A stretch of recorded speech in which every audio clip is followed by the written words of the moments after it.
Hello from the ABA Annual Meeting 2018 in Chicago, Illinois. I'm Stephanie Francis Ward. And I am Nicole VanderDoes. And we're on the road with Legal Talk Network.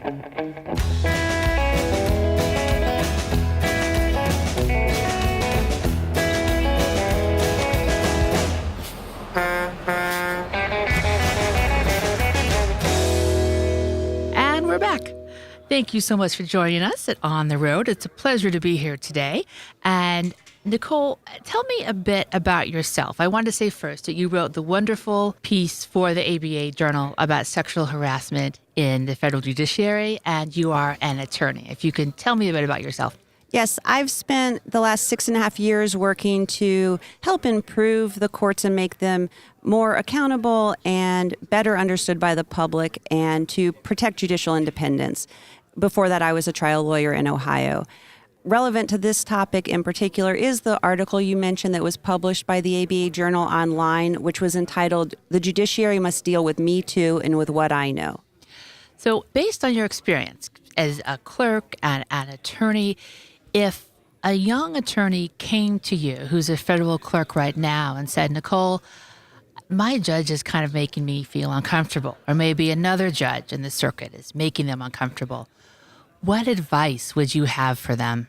Well, now I would tell them to check into what procedures have been set up because the federal courts have really taken action. They've created reporting mechanisms. They have created a variety of ways that clerks and other staff can report misconduct or just behavior that makes them feel uncomfortable so that it can be addressed and followed up with. This was not always the case. There were some procedures in place, but they've worked really hard over the past year or so to do that.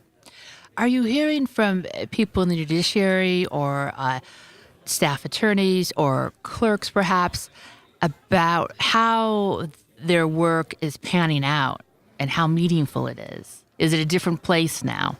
I think it's probably too soon to really ask or answer that question. I think that a lot of changes are happening in society, and I think that everyone is a little bit more aware, but it will probably take a while to really see how these changes are impacting workplace environments. Do you have any thoughts? I think sometimes it's hard if there's a situation that makes you feel uncomfortable, but you just don't want to say anything. And that issue of listening to your gut. And sometimes we push our gut down in sexual harassment situations. Do you have any thoughts on that?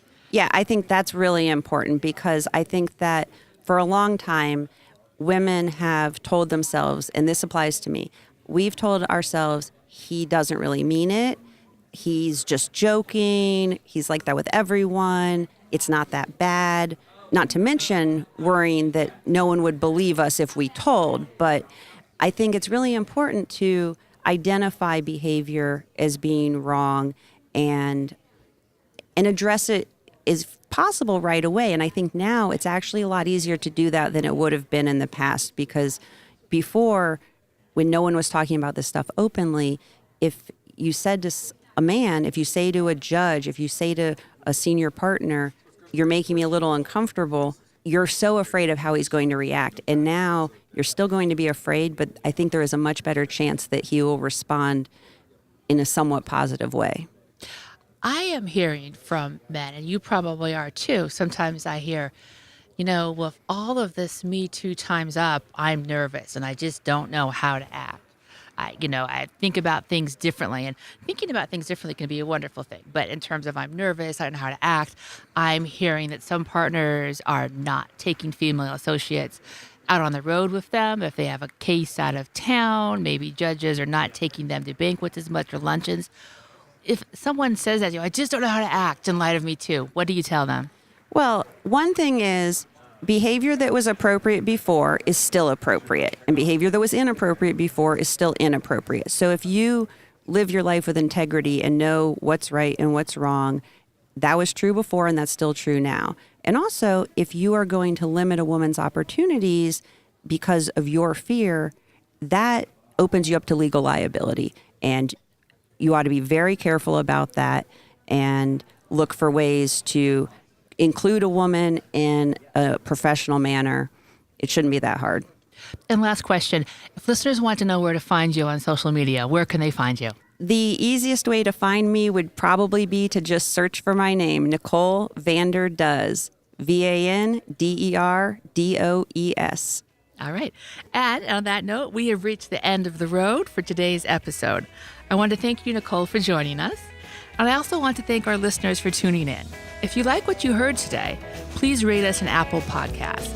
We'll see you next time for another episode of On the Road of Legal Talk Network. If you'd like more information about what you've heard today, please visit LegalTalkNetwork.com. Subscribe via iTunes and RSS. Find us on Twitter and Facebook, or download our free Legal Talk Network app in Google Play and iTunes. The views expressed by the participants of this program are their own and do not represent the views of, nor are they endorsed by, Legal Talk Network, its officers, directors, employees, agents, representatives, shareholders, and subsidiaries. None of the content should be considered legal advice. As always, consult a lawyer.